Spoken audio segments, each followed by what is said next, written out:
Titans fans, hello and welcome back to the Two-Tone Crew, a landmark episode 150.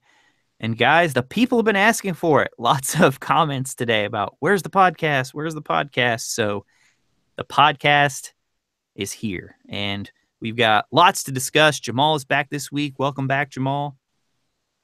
Thank you, John.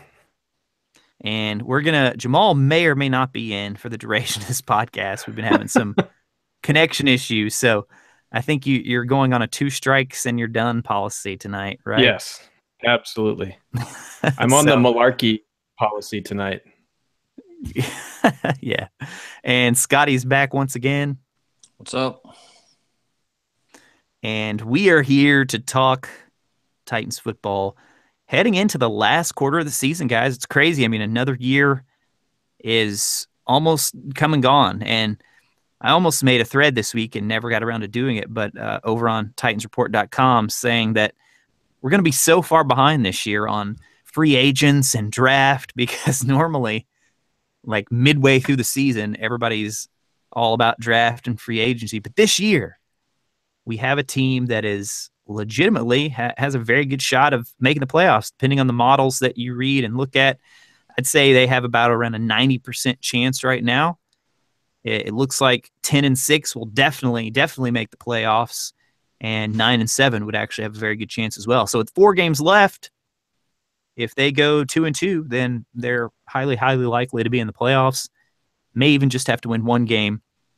But one thing I want to focus on this week, lots of national coverage, it seems, this past week over people kind of suddenly realizing, oh, the Titans are 8-4. And they're kind of looking at what the Titans have done, and it seems the national guys aren't that impressed. And what I've been reading is there's a lot of Titans fans who seem pretty upset about this online. So we're going to dive all into that. But of course, the most recent game, 24-13 victory over the Houston Texans at home.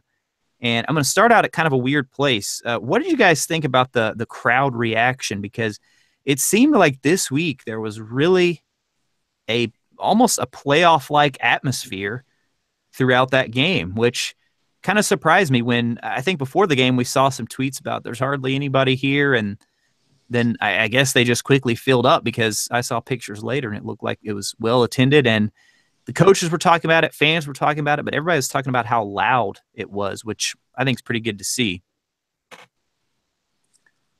Obviously, late in the game when the Texans had 3 false starts in a row, it was I mean, that was clearly from the crowd, so definitely hadn't seen anything like that for years. Yeah, it's been a long time. Jamal, did you notice any of that or read anything about that this week? Yeah, early in the game, there was some commentary on how it wasn't a very full stadium, but definitely by the end of the game, it was loud, so it's probably just people need to get in from their tailgates a little bit earlier. Yeah.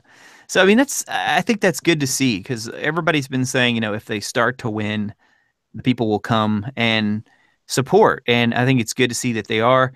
And I should have looked this up. They've only lost 1 game, home game in their past, what is it, like 9-10 games? I mean, they've got a pretty good home record going as of late. I think the one they lost this year was opening day to the Raiders, but starting to really build something back up at home again, which we haven't seen in a long time. And as far as the game itself goes, it was kind of more what we've been seeing, not pretty, but they get the win. I mean, just start with the offensive side of the ball. I think Mariota's better this week. His numbers weren't, outstanding. Didn't turn the ball over, which is a big improvement over where they were, and missed on a couple throws and probably could have put the ball in a better spot on some others. But I mean, 15 of 23, 150, 1 touchdown. He ran for another. I thought it was pretty clear they were playing a very safe, kind of conservative game plan. They didn't take a lot of chances, and they actually found something running the ball this week, which is fantastic. DeMarco Murray, Scotty, I mean, what was this? He just looked the best he has all season all of a sudden. Yeah, I heard Greg Cosell say today it was by far his best game, and it was. I think he averaged 6.5 yards a carry, and it was consistently churning out yards. It hit like Henry's numbers, honestly. Henry had 3 runs where he lost yards and another run where he didn't get no gain, where he got no gain. Murray was much more consistently getting yards. And like I said during the game, a lot of times these guys see they're about to lose their job and they really come out running hard. I don't know if that's what Murray did, and I do think the blocking was better too. The blocking was definitely better. Right. Yeah, Murray was 11 carries, 66 yards, so he was right at 6 yards a carry. And then Henry also had 11 carries, 109, yet he had a long of 75. So that's a big difference there in the numbers, and that, came when the game was pretty much decided. Most people would say he probably should have went down on that, actually. We might get into that more a little bit later. But yeah, I mean, Murray it was crazy. It's this guy, I mean, last week looked done. I mean, well, he's looked done in several games this year. And then this week, he really did. It was the best he's looked all season. And like you pointed out, I mean, Mularkey definitely talked about the blocking and said that it was much better this week. And I mean, Mularkey, I don't think I've ever heard him blame Murray for anything. He's kind of got that veteran status of, Mularkey's going to give him the benefit of the doubt. It looked like Murray hit the holes more too. Some of the other breakdowns, it showed where he wasn't hitting the right hole, and it looked like maybe they did something where he just cut and hit the hole or something. And I don't know about you, but watching the offense, I mean, I thought they were better this game than their numbers, than their scoring seemed to indicate. I mean, they had the missed field goal, which cost them 3. I mean, they were pretty consistently moving the ball. They just weren't kind of what we saw earlier in the season. They just weren't really scoring touchdowns. And defensively, I think everything got off on the wrong foot, first of all, because of the defense came out, had a great stop to start the game, forced the Texans punt, and then Adoree fumbles, which I thought threw everything off. And that, they got down 10-0 then pretty quickly and had to dig themselves out of the hole once again, and actually ended up getting it tied before half. And then, of course, we're able to pull away at the end. But what do you think about the defensive side, Jamal? I know you've been high on the defense this year. Clearly, their running defense is as strong as ever. But the passing game, I thought, especially considering Savage, left a little bit to be desired this game. I think we have Jamal anymore. Did we totally lose him already? I see his little icon there, but I don't hear him at all. Well, Scotty, I'll kick to you then. I kind of know what you think from seeing your posts, but the passing defense was just pretty much terrible, honestly. Well, connecting this to the offense, one of the problems with the offense was they didn't have the ball. Yeah. The Texans had the ball like close to 34 minutes, and the Titans only ran 50 plays. So I think part of their problem with the offensive output was they didn't have the ball. Now, at the same time, Savage threw almost for 400 yards. Yeah. But, I mean, it generated 13 points. Yeah, that's true. So, the bend but don't break. Now, the caveat here is they were down to their 4th and 5th string wide receivers and running backs. So, and missed what, 2-3 field goals? I know he missed at least 2. 2. Yeah. They were 2 of 4 on field goals. Yeah. And yeah, they had like a 16 play over 8-minute drive that ended in a missed field goal. Oh man. Well, I mean, you mentioned earlier the 3 false starts in a row. They actually converted that for a first down, which is insanity. Oh yeah. 4th and 19. Yeah. Yeah, so yeah, I mean, you're right. The Texans ran 75 total plays to our 50 and had the ball 33 minutes compared to our 26. So time of possession was a huge difference, but they ran way, way more plays in the game.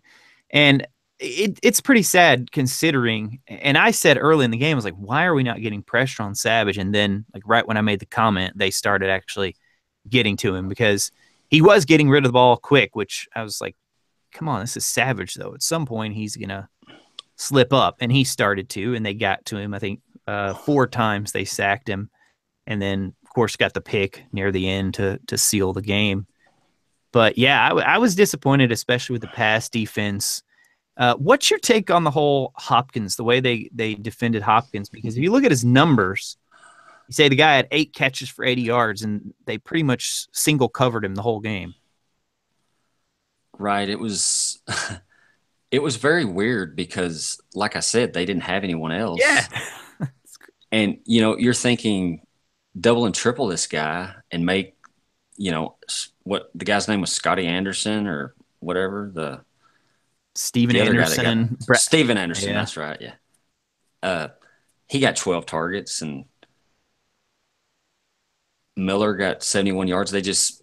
You would think that they would make those guys beat them, but like I said, it worked. It doesn't seem like the ideal plan, but it worked. And I think one of the reasons he only had 8 catches for 80 yards is, okay, they weren't getting pressure on Savage, but that kind of bothers me that people talk about that after the game. They never got pressure on him.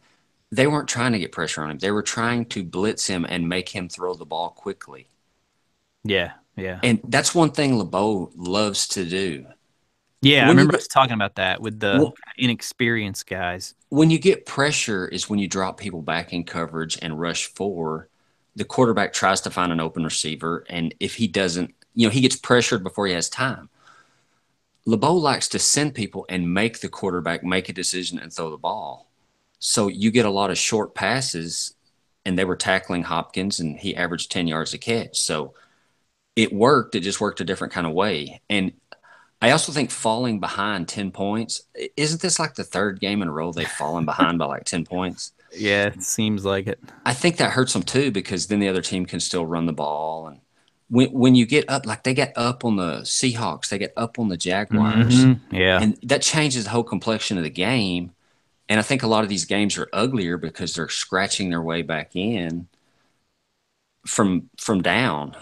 And if they would get up on some of these bad teams, then I think you would see them possibly beat them by a more comfortable margin. Yeah, I think so too. And yeah, Savage 365 yards. But what I was about to say is it sounds like they're going to use the same strategy this week on Larry Fitzgerald, which is going to be very interesting if they try to do the same thing to him. Because, I mean, he's probably not as good of a receiver right now as Hopkins. I don't know. I mean, he's still pretty darn good. He's having a good year. But it sounds like I heard some interviews early in the week where they were talking about how, yeah, Larry Fitzgerald's a similar player to Hopkins, which to me sounded like they're going to employ the same tactic.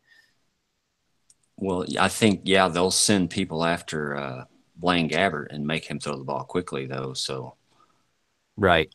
Hoping to force him into some mistakes. As long as you don't miss tackles, it'll work.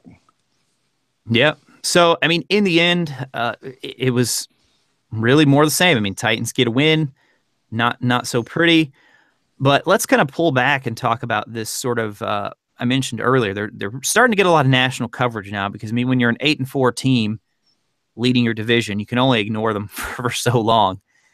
And lots of comments this week on the podcast circuit about how this is not a good team and how Tony Dungy called them a dump truck or something that he actually meant as a compliment, I think. But lots, I mean, there was a thread over on TitansReport.com where it's not just one guy. I mean, there's a lot of national media starting to take notice and talk about the Titans' bad numbers. They point to the point differential, which is really bad for the Titans, thanks to those 2 blowout games.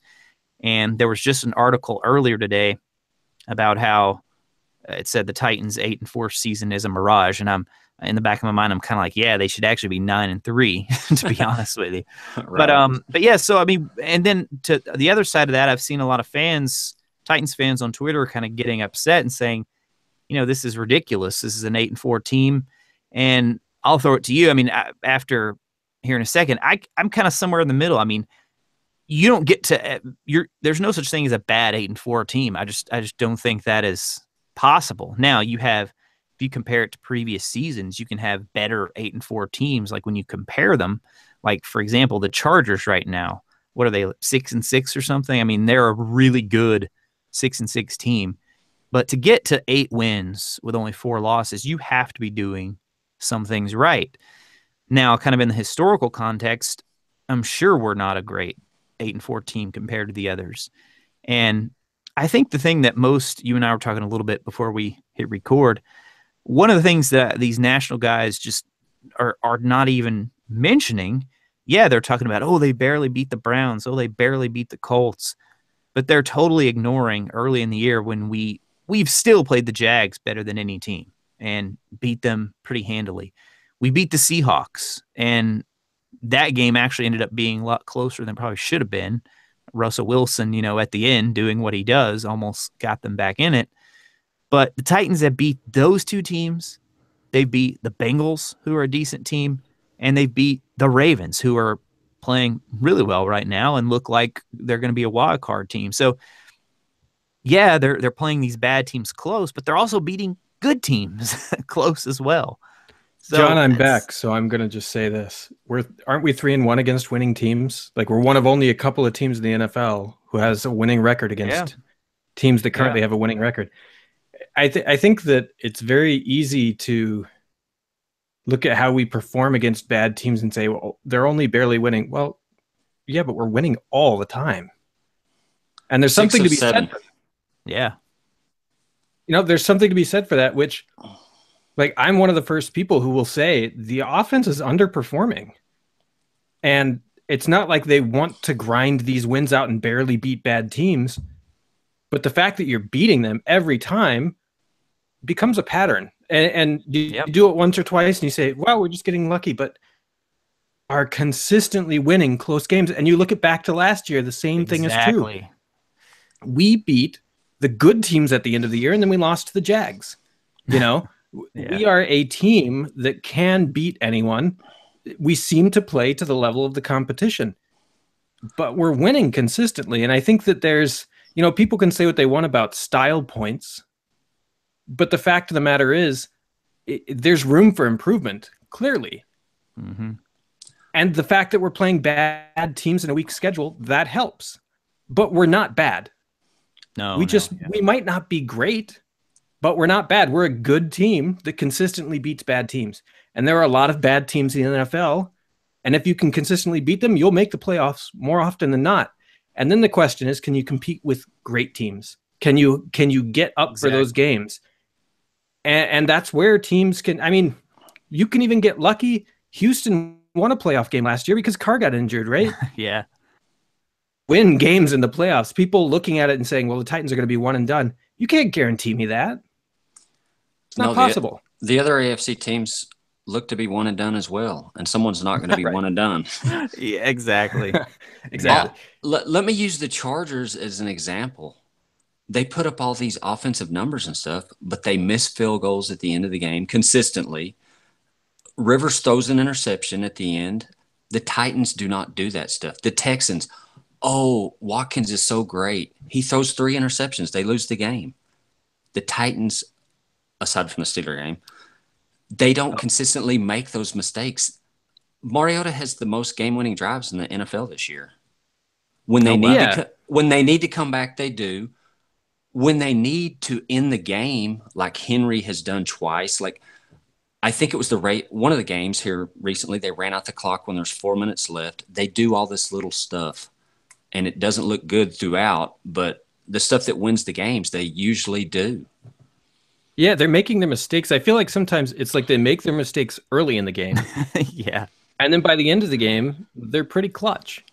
And you can say what you will, but when you can consistently beat bad teams, people want to say Malarkey isn't good, he's a failure. I don't think he's great. But you know what he's doing? Stuff that other coaches recently haven't done, which is beat bad teams consistently. Yeah. Be competitive against good teams pretty consistently. One of the arguments about not hiring Malarkey was his record. It's plain and simple. His record. Nobody cared. Nobody cared why he had that record, but that was his record. Caveats. This is his record now. They're 9-3. The last 2 years, they're 9-3 against winning teams. Wow. Yeah. Which is, and last year at the end of the year, what were we saying? Look at our record against playoff teams. Yeah, exactly. So I think that you can get carried away looking at, well, we're barely beating bad teams. The only reason we have a good record is because we're playing bad teams. Well, no, but look at our performance against good teams. Like, our record against good teams is really good. If we're 6-3, you said 9-3. 9-3. So we're better against good teams than bad. So there goes that narrative. I mean, it's not easy to define this team. That's the reality. And everybody wants something easy to define. It's just not. They're a team that wants to run the ball and can't. They're like 20 something in the NFL for time of possession per drive. Like, we can't sustain drives the way we want to. We can't consistently run the ball the way we want to. We're not necessarily achieving the design, but then we're winning. So how do you define that? Yeah, Jamal, I thought maybe you can remember exactly how you worded it, but you had a little thread on Twitter I thought made a lot of sense, where you were talking about how, it's one thing to do it one time or even 2 times, but to consistently do this over and over and over to 8 wins, it's like at some point you got to acknowledge that it's more than just this flip of the coin. Right. And well, that's the thing. You can flip a coin and get on a streak of heads. Like, that's true statistically. It's possible. But I think that mentality, I probably rate higher than a lot of people. Having played sports at the low level that I played sports, I do think there is something to be said for people who can perform in the clutch, people who have a mentality of, we're not going to lose, and that changes their performance. It's not, when people talk about the locker room culture and stuff, that is real. Like, teams just fold. And I don't think it's a case where you can say teams that fold, we decide they don't have a good culture, as opposed to good culture helps people not fold. I don't think it is true that teams have a personality. And I think you have to look at the Titans under Mularkey so far. And if nothing else, they have a mentality that is, when Tony Dungy wants to call him a dump truck, fine. Yeah. That's fine. A dump truck is a very sturdy machine. Durable. Yeah. It's not an insult. I don't want to be a team that is flashy if it means you're not going to win or you can't perform in the clutch. Like, it's just nonsense. I think this team, they have to get hot, but I think this team has a real shot if they get hot. And I think they've shown in stretches that they can. I just refuse to believe that this team has no chance. Yeah, same. I think that's probably... And I'm disappointed too. Exactly. I'm still disappointed watching... I'm so frustrated watching these games sometimes. But at the end of the day, you have to look at it, and you just can't count this team out the way that the media seems to want to. And I'm very hopeful that the Titans stick it to them when it comes to the playoffs. I know, man. Same. I think the biggest thing the national guys seem to be ignoring, aside from, I already mentioned about the 2 games early in the season against really good teams, but the other thing they seem to be ignoring is just how, this is a team that, when you look back at what they did in years past, how many times, on this podcast has been going for years now. How many times on this podcast have we said, man, they were so close. If they had just done this, they would have won this game. If they had just done this, they would have won this game. And they were losing these games. They would barely lose this game. They barely lose this game. And then I can't remember if it was before this season or the season before that, but we were saying, if we could just get to a point where you can beat the bad teams, just beat the bad teams, just get to be an average team, then, like you were saying earlier, you're already so far ahead of the game in terms of making the playoffs, because everybody's talking about awful schedule. Well, look around. Everybody has an awful schedule, it seems like, this year. I was going to bring up the Eagles. Have y'all seen the Eagles schedule? Which I wish I haven't checked it, no.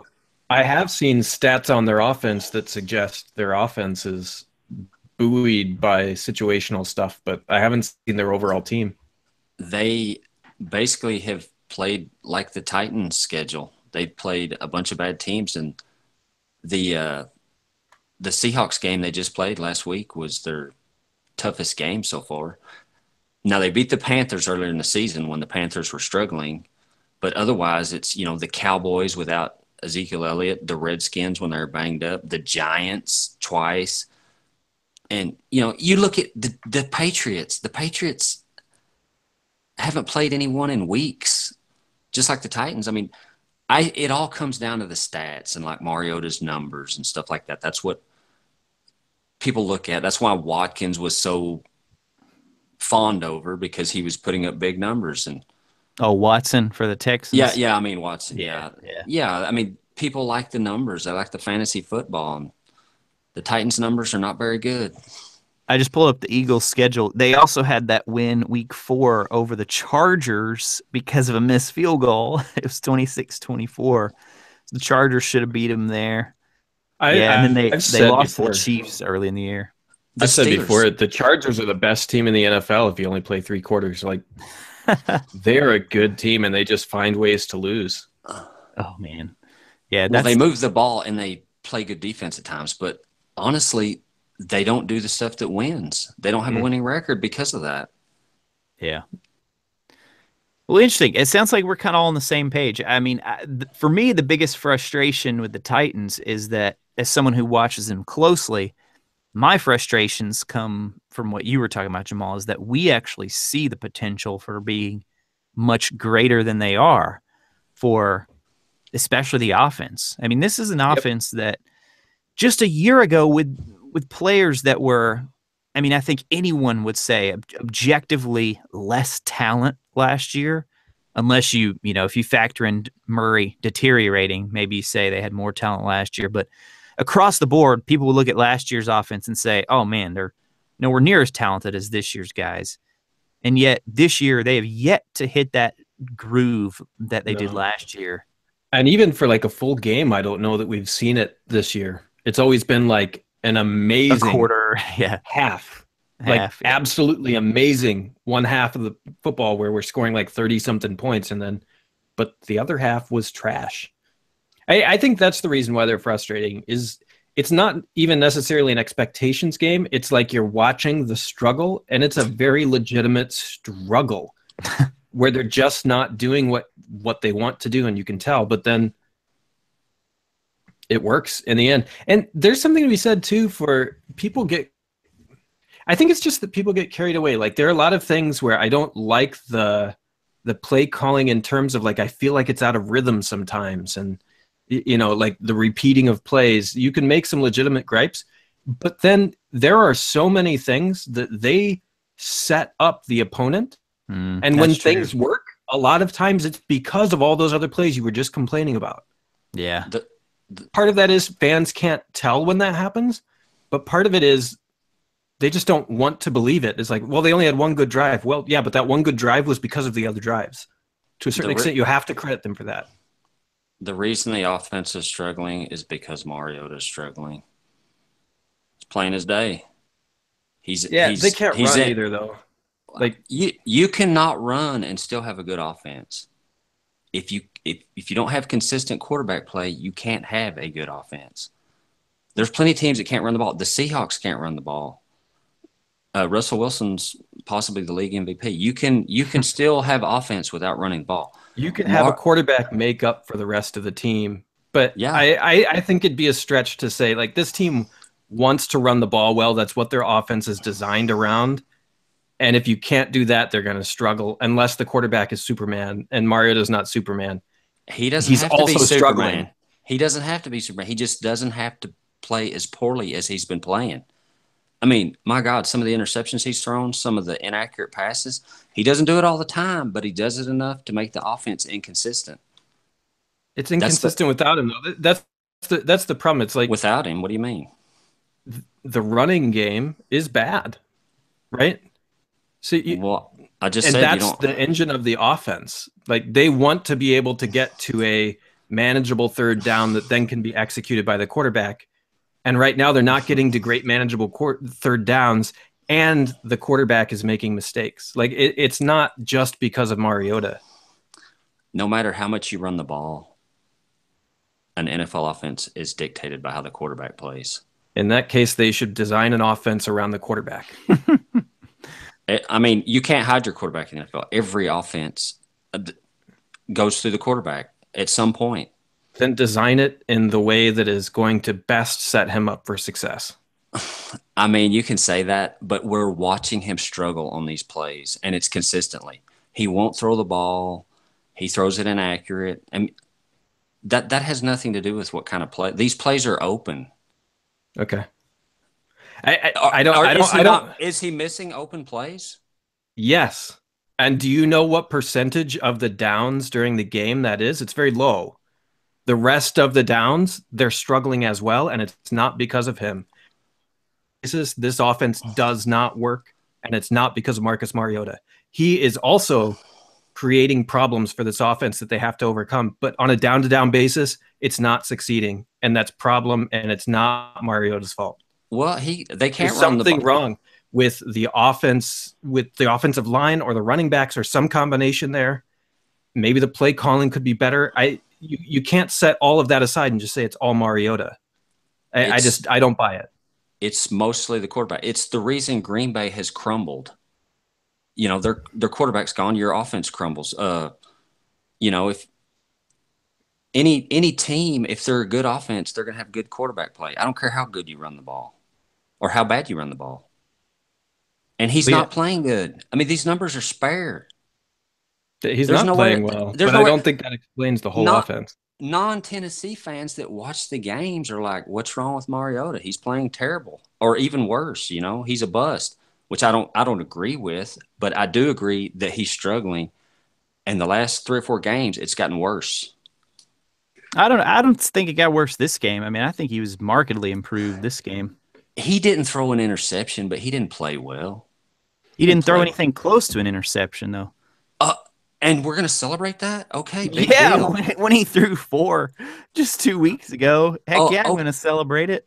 Okay, that's the standard? I mean, no, but protecting the ball? He threw 150 yards against one of the worst secondaries in the league. He did the same on 23 passes. They barely even passed the ball. He completed 15 of them. That's not true. A lot of passes are called, and he won't throw the ball. He'll run or he'll throw it away. When you've got 2 receivers out in routes and they're both covered, I mean, yeah, he's going to run the ball. Okay. The one that Trent Green talked about on the TV broadcast was when Jonnu Smith came open. He also had pressure. If he waits about a half second longer, then he probably has an easy touchdown. Yeah. Well, he runs away from pressure nonstop now. So yeah, of course he didn't hang in there. But so many of these other routes, I mean, you guys can go and look at the screenshots. I mean, he's got they're covered receivers when they've got like 2 receivers out there. Max protect. Did you guys talk about, while I was gone, the signing of the tight end? Because I actually think that could be. We hadn't brought that up, yeah. I think that could be a boon for this team, because I think that we have missed a blocking tight end. And the consistency of it, because at times you'll see replays where Jonnu Smith is doing a really good job, but there are a lot of replays where he's just getting eaten up. And I think that it could really help. Leading up to the time they signed him, that was a more common thing. People were talking about Jonnu Smith struggling. And I think it was last week where he almost gave up the safety when Henry ran. So I actually agree with you. I think I bet he plays pretty fast. I bet he plays this week. Mm-hmm. I wouldn't be surprised.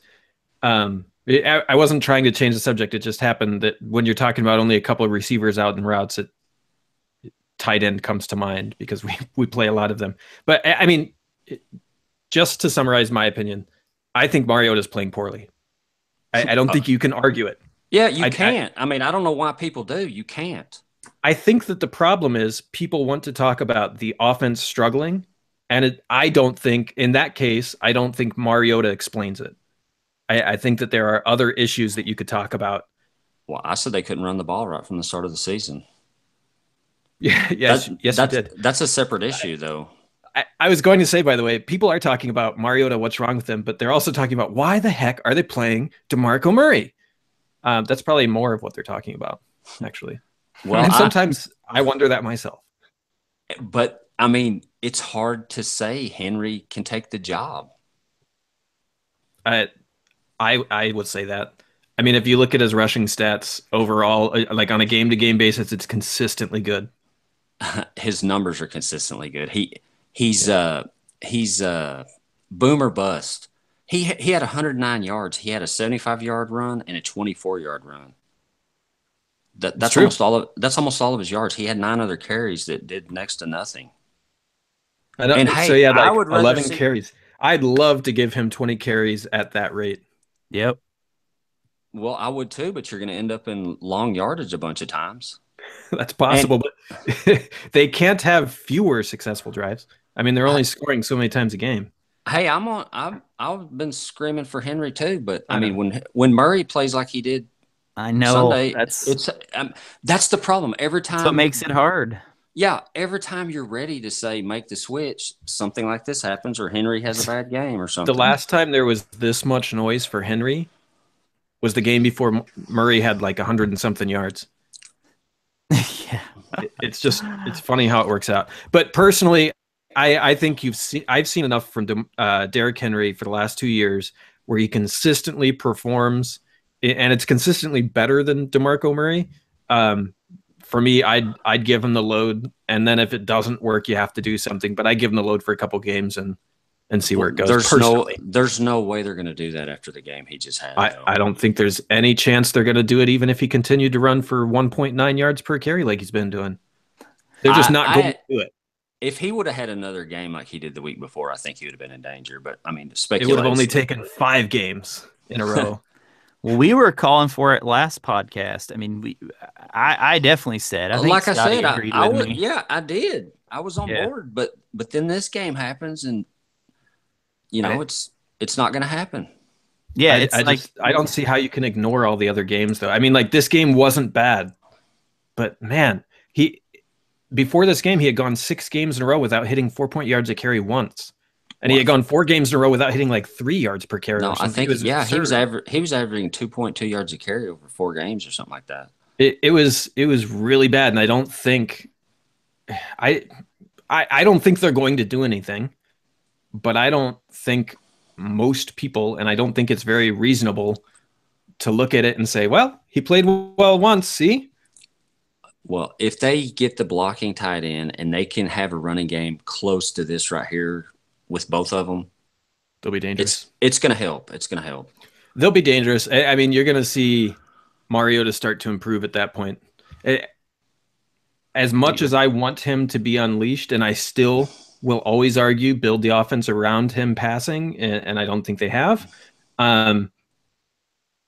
When this offense works and we're getting in good downs and distances, it takes a lot of pressure off of him. And that's the reason they do it. They look to have the run game put him in good positions as opposed to the offense be designed. It's just a different approach. And if you can't get the run game putting him in good positions, it's a challenge. He's number 2 in the league in play action passes, the highest passer rating with play action passes. He's still number 2 in the league, and they can't run the ball. I'd love to see his QB rating or his passer rating on non-play action passes. It's bad, especially in the shotgun. It's got to be horrible because if it's 120, it's 120 something on play action passes. His passer rating is what, like 68 or 70 or something. Oh, overall? Yeah, I think it's like 72 or something. It's terrible. It's 80.4.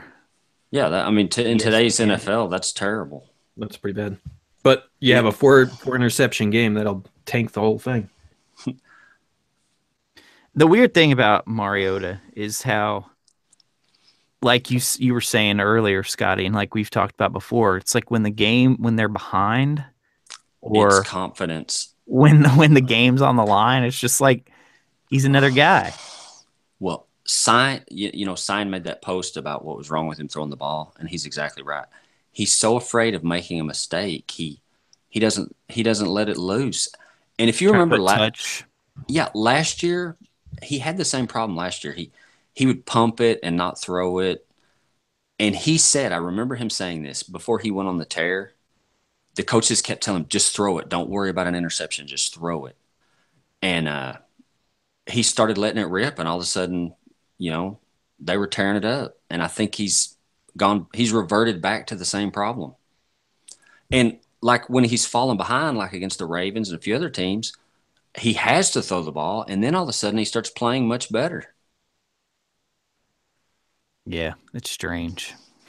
I just think in one of his interviews he said, I'm hurting the offense. I'm putting us in a hole and stuff. I looked at his passer ratings for this very reason. When they're tied or ahead, his passer rating's worse because I think he's afraid of making a mistake. So he doesn't throw the ball with any confidence or anything. Yeah. One thing I hope they work with him on in the offseason is this. Some people have been talking about this over on Titans Board as well. It's like for being such a mobile guy, he rarely ever is able to kind of scramble and create unless it's designed, And you see guys like, Roethlisberger, who's not, I don't think anybody would say that guy is mobile, but just the way he can maneuver around and evade people in the pocket. There's all kinds of other quarterbacks. You see like Wentz, like spinning away from guys. It's like Mariota has the physical ability. But he's never really done that. He actually looks terrible trying to do it sometimes because it almost like it hurts him that he can run so well because I can't explain it. He lets them get up on him and then tries to run away, but they're already on him and he can't plant and throw. Yeah.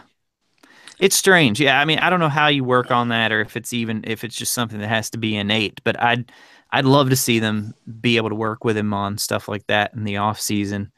And we mention it all the time as a caveat. Not having an off season clearly was a bigger deal than a lot of people thought. But yeah, they still got 4 games left, and let's kind of before we move on from you guys mentioned the blocking tight end stalker that we signed. We got to give a shout out to our friend of the podcast who's been on before, TGO, who pretty much nailed that one as being a great fit for the team. The second that the guy was released, he thought he might be a good candidate for fitting what the Titans like to do as a blocking tight end. And yeah, so I don't think I chimed in on that, but yeah, I said back at the time that I thought losing Fasano was like the worst thing that happened in the offseason. And I don't know if it's going to be, if they're suddenly going to come alive in the running game. They showed good signs this week, even without Stalker, but I think it's a good move. Looking at the rest of the season, though, guys, we've got 4 games left. So we've been talking all year long about are they going to get it clicking? Are they going to get it clicking? Are they going to get hot?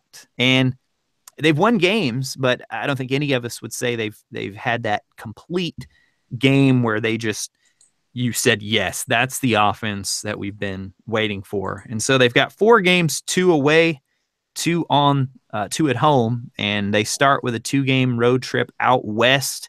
They will play at Arizona this week and then at San Francisco the next week. So note, if you watch the team regularly at 12 or 1 if you're on Eastern, this game's going to be on at 3 Central Time, and then the 49ers game is actually 3:25 Central. So note the time difference there.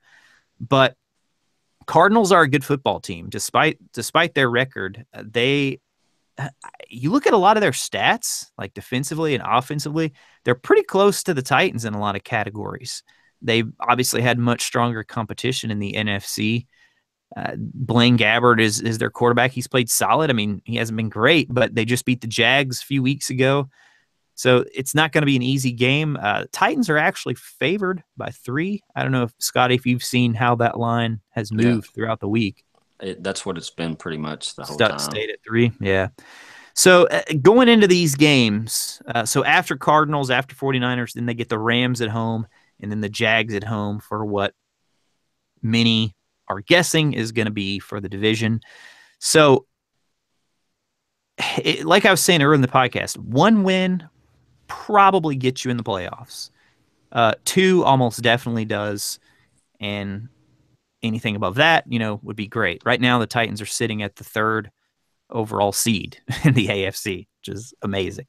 But so what do you guys think about this Cardinals game? I mean, anytime you go out on the West Coast, it's always Titans have traditionally not fared well out on the West Coast. They're going to actually stay there though between games, so they're not coming back to Nashville after the Cardinals game. But I think it's going to be another tough game. I expect it to be a pretty close, hard-fought game, and given the recent history of the way the team has played, I kind of think they'll pull it out in the end. Mariota's been actually excellent against the NFC teams like this. I don't know why. It's pretty big sample size too, but they should win. I mean, Gabbert is still Blaine Gabbert. I don't care. He's looked good in stretches. He was pretty bad against the Rams last week. He threw 2 interceptions, had a low passer rating. They didn't score very many points. I think as long as the Titans avoid turnovers and whatnot, I think they should win. Yeah, I mean, Arizona beat the Jaguars, but the week before that, they lost to the Texans. They're a team that I don't care what anyone says. Larry Fitzgerald is still very good. Yeah, even with Blaine Gabbert, and they have some weapons. AP stabilized a problem for them at running back, and their defense is actually pretty darn legit. It's a really good defense. Their defense is good. I think that this game will be a challenge, but it's a game that the Titans should win. And I think that if the Cardinals come in hot, sure, they can be very good, but they haven't done it much this year. And I think that you're going to want to get out to a lead on them and kind of put it away at that point. Okay, looking at their schedule, I was probably way too kind. I mean, they're not a good team. They beat the Colts by 3 in overtime. They beat the 49ers by 3 in overtime. That's their first 2 wins. That was when they had Carson Palmer. Mm-hmm. And David Johnson got hurt before the year, didn't he? Yes. No, it was week 1, I thought. Oh, week 1. Okay. That must be Chris Johnson, and that was their leading rusher in some of these games. But yes. But yeah, so those were their first 2 wins. Then they beat Tampa Bay by 5. Then they got destroyed by the Rams, destroyed by the Eagles. Cowboys beat them by 11. Detroit beat them by 12. Then this most recent game against San Francisco, they won 20-10. Lost to the Seahawks, lost to the Texans, beat the Jags, and then didn't look all that great last week against the Rams again. How many wins do they have? Do they just have 4? 1, 2, 3, 4, 5, actually. 5. Yeah, Colts, 49ers, Bucks, 49ers again, Bucks, okay. And the Jags. Yeah, so they beat the 49ers twice, once in overtime. They beat the Colts in overtime. Yeah. They beat the Bucks, who are a dumpster fire this year, and the Jags. That's not a good that's not a good year. Bortles blew the game, too. They were in field goal range, and he threw it right to I can't think. Honey Badger, whatever his name is. Oh, Matthew. Yeah. Tyrann Mathieu, yeah. Yeah, exactly. I mean, that was kind of a crazy game. And anyway, I think the Jags can lose to anybody the way they play. Yeah, man. The Jags they go down this week to the Seahawks. Be great. That'd be nice. That would be nice. I think that the Titans can win this game pretty easily. It's just if they get into a game where they start making lots of mistakes, they don't have the firepower to come back, or at least they haven't shown it. And then I think if you let the Cardinals hang around, that could start to get a little bit dangerous. What do you mean? That's what they do every week, and they'll win in the end. They're playing a bad team. They'll fall behind, and they'll squeak out a win. I don't know if it's just my love for Larry Fitzgerald, but the Cardinals feel different to me than Cleveland or any of those other teams. DeAndre Hopkins is way better than Fitzgerald at this point. I don't know. Well, defensively, look at Hopkins' numbers for the year. They're incredible. He might be the best receiver in the league. Defensively, they've got Patrick Peterson and Matthew, so you got to be careful with their secondary. We're only going to have like 150 yards passing anyway. That's not going to That's what Malarkey would like, I'm sure. Maybe 200 on the ground. And I think Fitzgerald's still a really good possession receiver, but I don't think he's – yeah, I just looked him up. He's averaging barely over 10 yards a catch. He's not the downfield threat that he used to be. But, like, he had 10 targets last week. He caught all 10. He catches everything. No, he's very much a possession receiver now. I'm just looking at this. Yeah, no, DeAndre's having a much better season than he. Yeah, Hopkins is off the charts this year, man. So we're saying they're not a good team, as I started off originally. If you look at the Titans' schedule, with Mariota, we haven't lost to a bad team since week 1. And I mean, the Raiders might not be bad. Might not even. Yeah, I mean, depending on the week, sometimes they're solid, sometimes they're bad.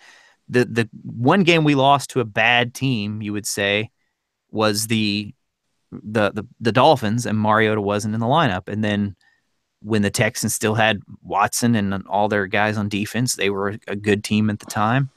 And then the Steelers are good teams. It's like, other than that, the Titans have, it's been close. But with Mariota in the lineup, they have found a way to consistently beat teams that they should beat. So, yeah, like Scotty said, they'll probably fall behind 10 and have a really good third quarter, come back and win it at the end. I just feel like at some point that's going to run out.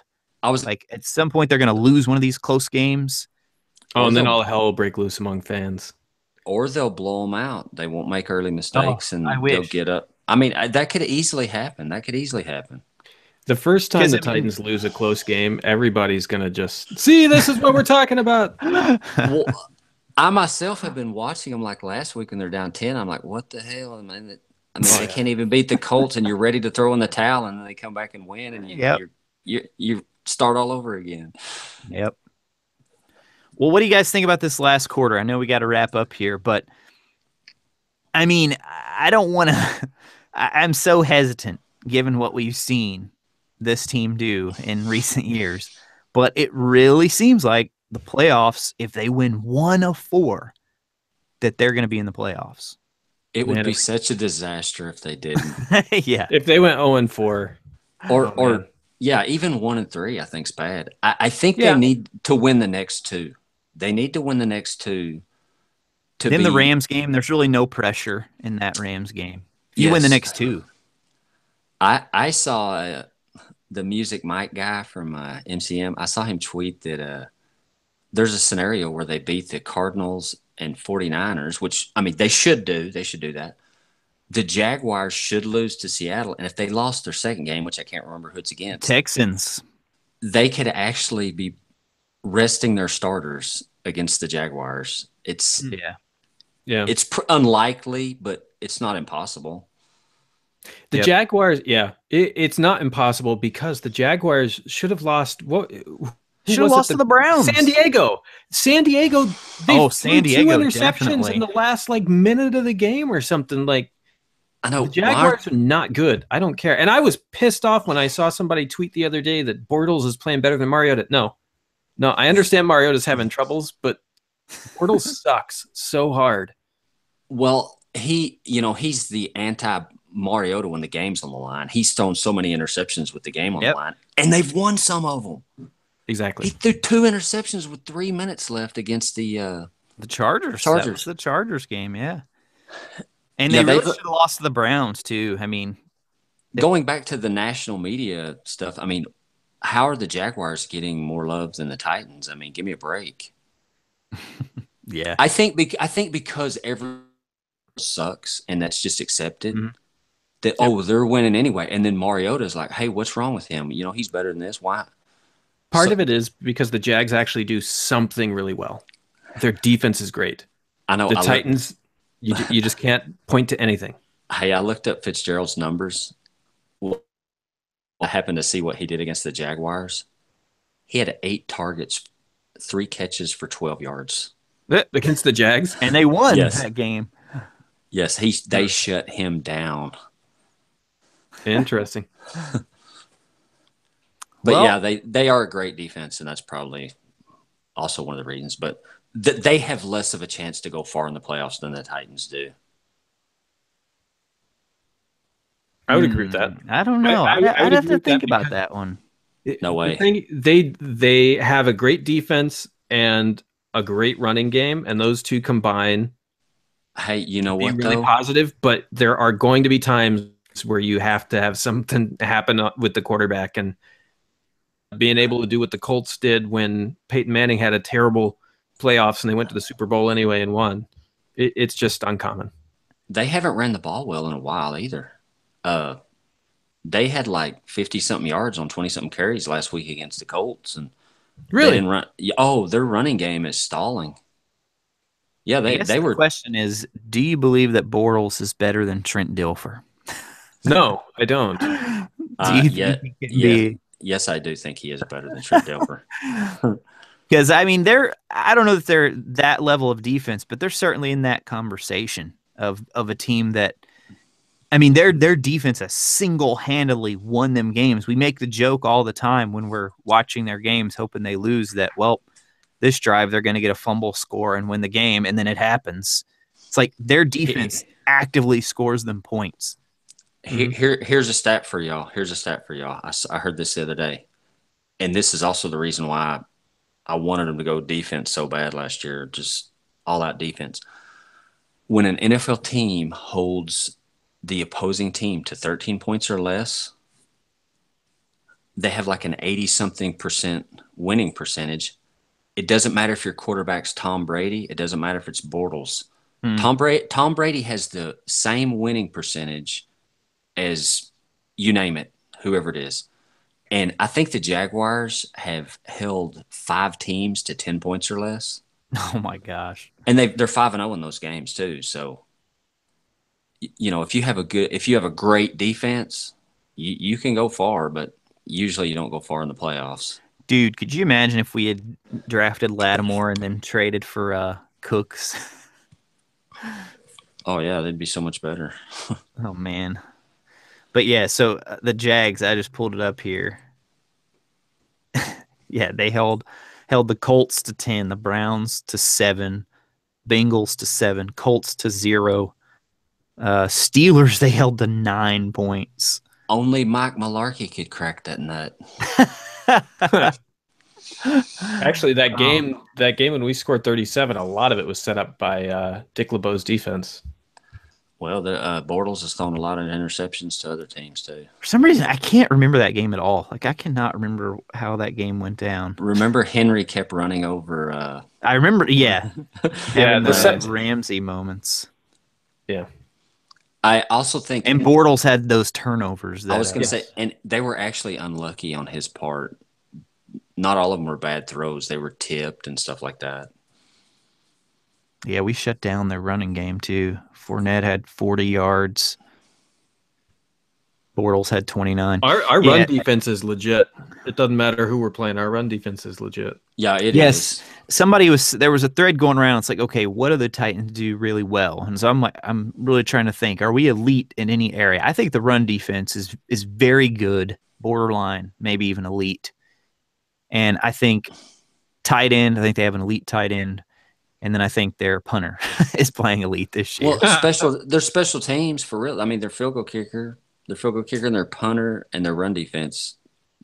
Mm-hmm. Yeah, I mean that's what they do best right now, and it's working. So if the offense can ever catch up, and I think their offense can get better down the stretch. Yeah, I do too. I mean, even though it's only 4 games, maybe we should stop saying it, but I still believe they can. I mean, to be fair, Matthews has been out, and clearly he is Mariota's most trusted guy after Delaney. They need Matthews back bad. I mean, they miss him for sure. Yeah. Yep. All right, guys. I think nobody else has even scored 30 points.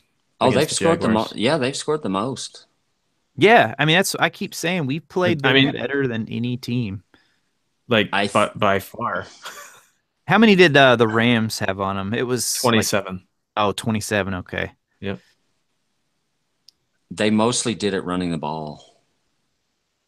Yeah, I was going to say the second half. Yeah, running the ball. Scotty, you said they need to win. Obviously, to be in the best case scenario, win the next two. I think winning the next two is good because then it makes that Rams game. It's like you're playing with house money at that point. The Rams game really is almost. I'll tell you right now, I'm picking the Rams. I don't think they're going to beat the Rams. I don't think they will either. But I will say, if like Sign over on Titans Report, who's really into the whole scheduling stuff, there are some definite schedule advantages. I think they're coming off a game against. They've got the Eagles and then they've got the Seahawks at Seattle, or maybe I can't remember where it is, but so they've got those division games, and then they have to come to Tennessee. It's like the very definition of a trap game. They may very well even have their, depending on how their game against Seattle goes, they might have their division locked up by that point.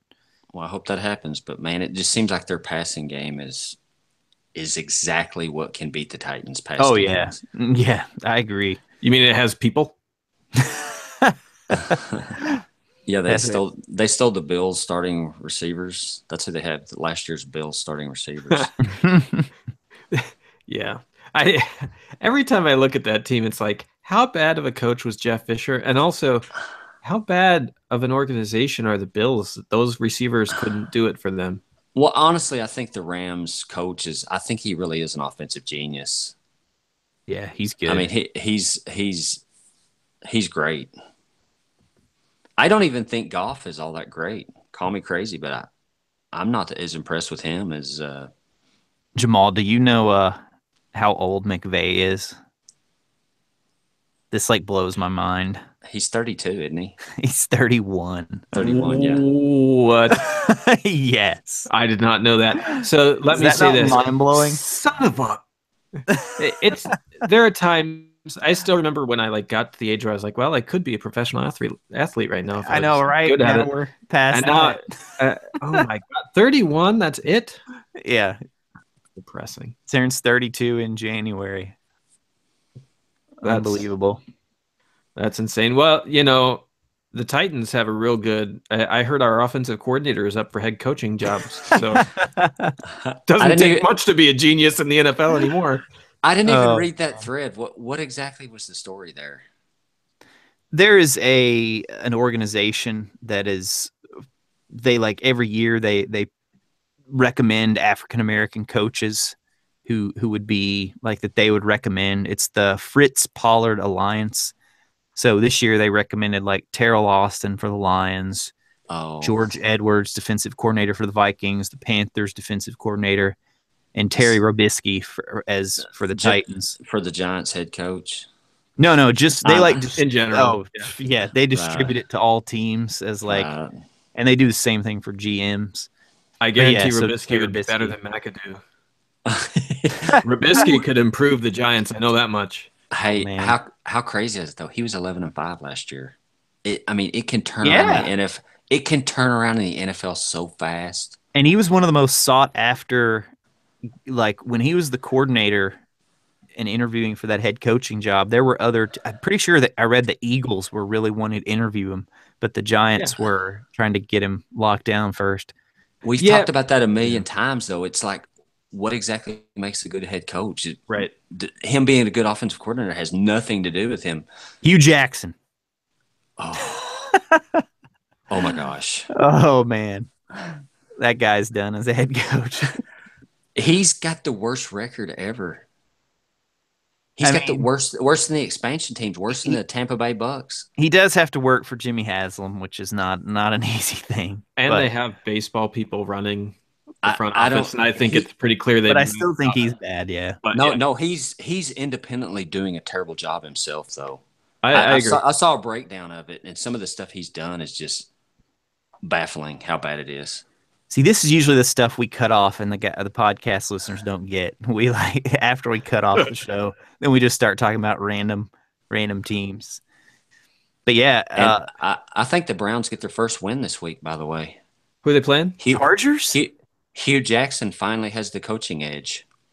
Who is it? You don't know who they play, Jamal? They play Green Bay. They play Green Bay. Packers. That's right. Dude, did you see how many passing yards Hundley had last week? It's like 85 or something. No, it was 60. He had 75 going into overtime. Oh my gosh. They should have lost that game too. They got outplayed every way possible. I know, but they had a better coach. They had a block punt. Hey, they had a block punt.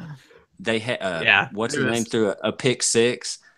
Tampa Bay had them 2-1 in yards. I mean, a lot of people really are picking the Browns to beat Green Bay. I wouldn't be surprised. They're not. Yeah, they're. Kaiser is. They are hashtag not good. I mean, Kaiser is better than Hundley for real. Hundley has some struggles. I won't argue. He's got like 3 games with less than 100 yards passing. I mean, he's you know it's depressing though. I'd still take him over Castle. Oh man. Yeah. I mean, you would, but I mean, you're talking bottom of the barrel for both of them. Yeah. Green Bay needs another backup quarterback next year, just like the Titans do.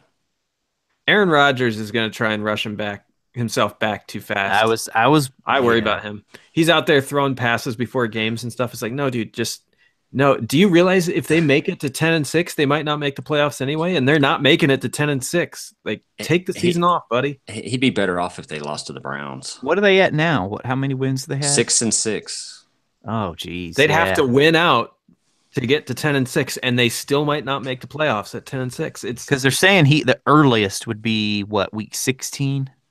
Next week. If they beat the Browns, he could come back. Oh wow! Next week. He's already practiced. Yeah, he's running the scout team. Mm-hmm. Yeah, wow. And that's where he needs to just decide it's not worth coming back early and getting hurt again. Well, he doesn't have that many seasons left. I mean, I'm sure. I mean, seriously, he's like 34, right? But this is a lost one, though. Like it's Tom Brady. Jeez. I know, but he's not thinking that. Drew Brees. Go on the Tom Brady diet, apparently.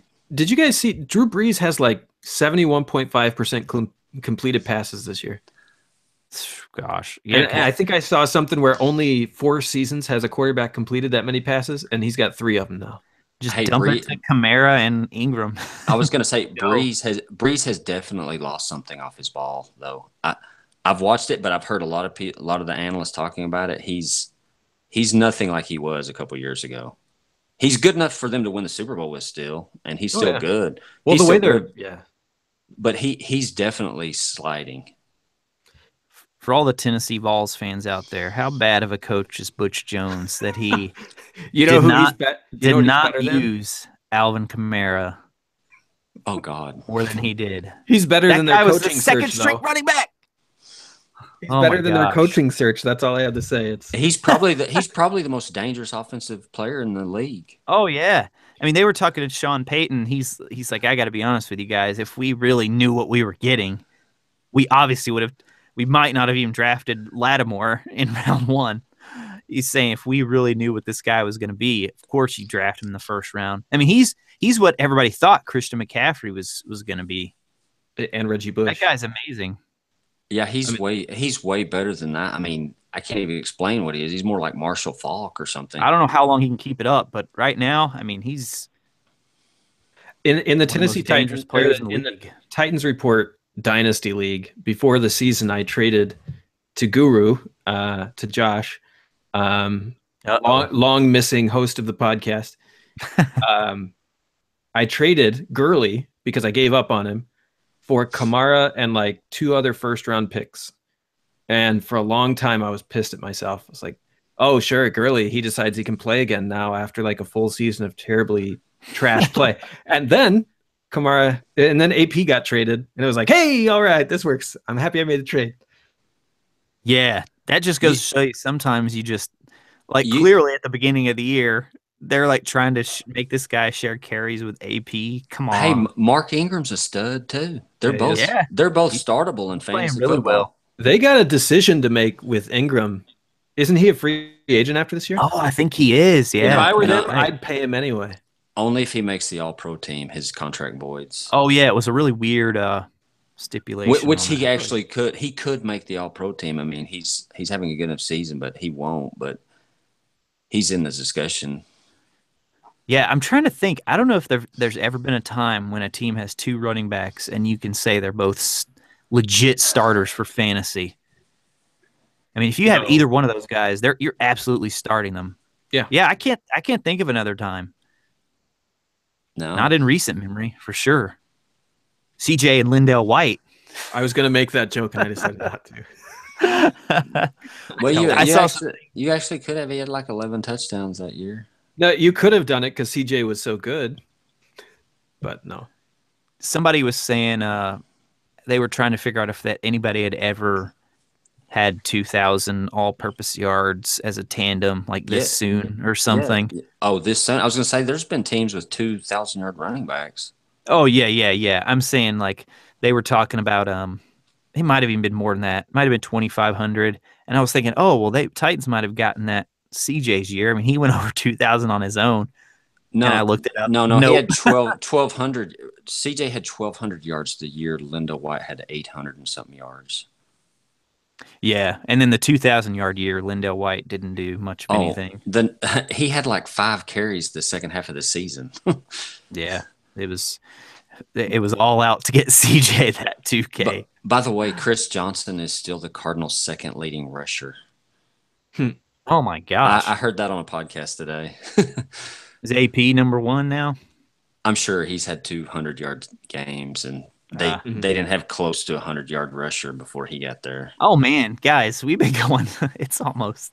I don't know if we started right at 9 or what, but we better wrap this one up. It might have been an hour and a half, or close to it. So one complaint I have with Google Hangouts. I know I say it every time, but yeah. So it's episode 150. Who cares? We go a little long. Landmark episode for the show. Thank you guys for all your support over the years. All you listeners out there, Scotty, Jamal, for being 2 of the most regular and just guys who are willing to commit to the podcast. And I mean, I'm not calling anyone out, but we ask people, wonder why we don't get more people on. I mean, we ask people all the time. It's amazing how often we get turned down for just fellow fans from the Titans board. That, I mean, I understand it is a really big commitment. So to you guys to commit for this long is commendable. And I mean, 150 episodes, that's nothing to slouch at. And for all the listeners who have been with us for just 1 week, maybe this is your first episode, or maybe you've been with us since the beginning, we appreciate it very much. You can find the Two Tone Crew on all podcast services, pretty much anywhere, any podcast service, we're going to be on there. iTunes, Stitcher, Google Play. Be sure to leave us a review on iTunes if you can. Give us 5 stars there. We'd very much appreciate it. You can find us online, of course, at titansreport.com. We have a Twitter at titansreport. And I think that's it for all the main stuff. So keep listening, and hopefully the Titans will keep on winning. And, oh my gosh, you know what? I'm not even going to say it to jinx it, but we could have our very first episode that goes at the end of the year when teams play in a little tournament. I'm not going to say the word, but we could have. We've never had one, have we, Jamal? No, of course not. They haven't been in playoffs since 08. It's been 08. We could have. I'm not going to say it, and then that would be like that'd be pretty darn close. Oh, wait, in the playoffs is probably about ready to graduate high school right now. Hey, seriously, Sean McVay was just a few years out of high school. Oh man! Oh my gosh, that is amazing. Ending hair in places he didn't know existed. Oh man! All right, guys, thanks so much for listening. We'll talk to you again soon.